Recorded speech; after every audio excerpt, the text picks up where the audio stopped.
دنبکی باش ویولون زنه عینکی باش برو تو کار این تار زن لوچی اینم پیشکش تو اون یکی باش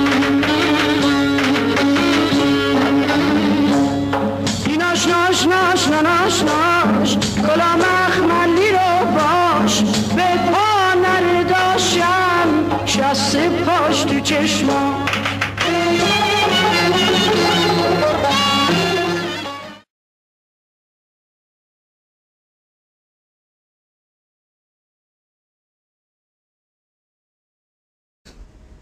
میتونم با صدای سیاه آوازم بخونم.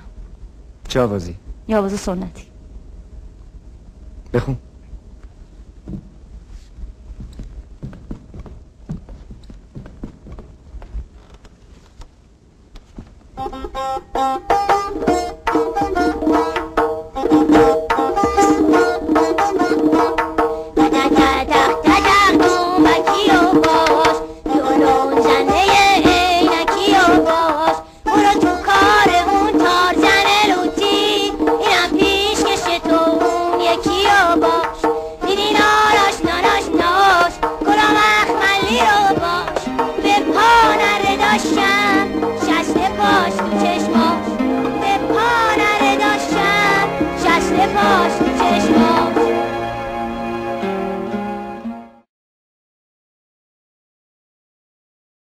درست از همون دقیقه‌ای که با لهجه سیاه آواز خوندی دلم پایین ریخت و عاشقت شدم.